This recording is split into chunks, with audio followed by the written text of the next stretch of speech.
Municipal ఎన్నికల తర్వాత తెలంగాణ బీజేపీలో నెలకొన్న రాజకీయ పరిణామాలు అనేక సందేహాలకు తావిస్తున్నాయా? సిద్ధాంతాలకు కట్టుబడి ఉండే పార్టీగా పేరున్న బీజేపీ క్షేత్రస్థాయిలో బద్ధశత్రువులైన కాంగ్రెస్ బీఆర్ఎస్లకు మద్దతు తెలపడం వెనుక ఉన్న అసలు మతలబు ఏమిటి? రాష్ట్ర అధ్యక్షుడి ఆదేశాలను ధిక్కరించి మరీ ప్రజాప్రతినిధులు సొంత నిర్ణయాలు తీసుకోవడం పార్టీలో క్రమశిక్షణను సూచిస్తుందా? ఎవరెవరు ఏ పార్టీతో పొత్తులు పెట్టుకున్నారో దానిపై స్టేట్ పార్టీ నివేదిక పంపాలని ఆదేశాలు ఇచ్చింది. ఈ పరిణామాలు పార్టీలో ఉన్న విభేదాలకు అద్దం పడుతున్నాయా? ముఖర్జీ భవన్లో ఏం జరుగుతోంది?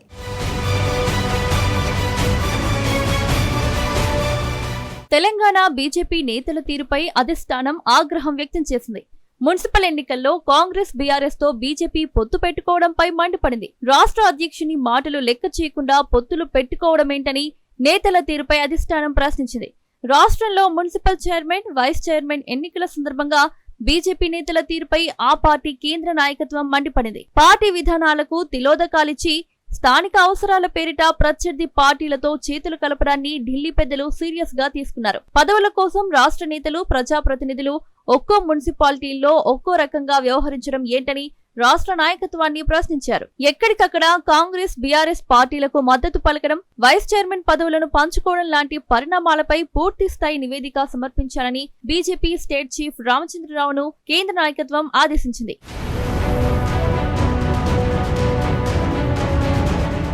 తెలంగాణ మున్సిపల్ ఎన్నికల ఫలితాల అనంతరం రాష్ట్ర బీజేపీలో మునుపెన్నడూ లేని విధంగా గందరగోళం నెలకొంది. పార్టీ బద్ధశత్రువులైన కాంగ్రెస్, బీఆర్ఎస్ లకు కొన్ని స్థానాల్లో బీజేపీ మద్దతివ్వడంపై ఢిల్లీలోని అధిష్టానం తీవ్ర స్థాయిలో ఆగ్రహం వ్యక్తం చేసింది.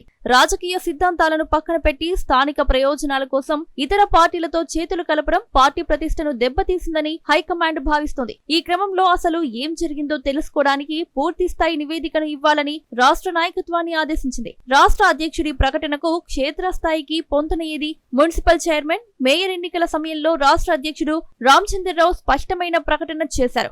ఏ పార్టీకి తాము మద్దతిచ్చే ప్రసక్తే లేదని, బీజేపీ స్వతంత్రంగానే వ్యవహరిస్తుందని స్పష్టం చేశారు.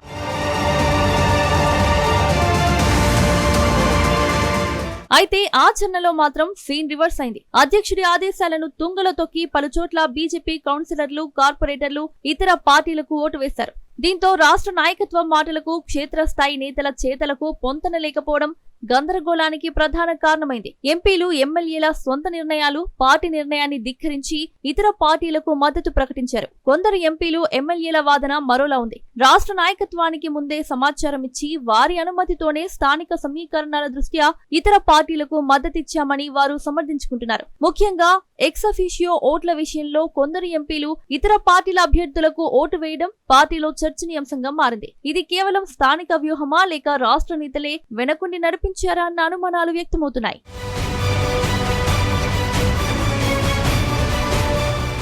ఒకవైపు కాంగ్రెస్ ముక్త భారత్ అని, మరోవైపు బీఆర్ఎస్ అవినీతి పాలన అని విమర్శించే బీజేపీ ఇప్పుడు అదే పార్టీలకు మద్దతివ్వడాన్ని సామాన్య కార్యకర్తలు జీర్ణించుకోలేకపోతున్నారు. కొన్ని మున్సిపాలిటీల్లో కాంగ్రెస్ తో, మరికొన్ని చోట్ల బీఆర్ఎస్ తో అపవిత్ర పొత్తులు పెట్టుకోవడం వల్ల పార్టీ క్యాడర్ అయోమయంలో పడిందని కొందరు పార్టీ నేతలు మాట్లాడుకుంటున్నారట. రేపు ప్రజల్లోకి వెళ్లినప్పుడు ఏ ముఖం పెట్టుకుని ప్రత్యర్థి పార్టీలను విమర్శించాలనే ప్రశ్న వారిని వేధిస్తోందట.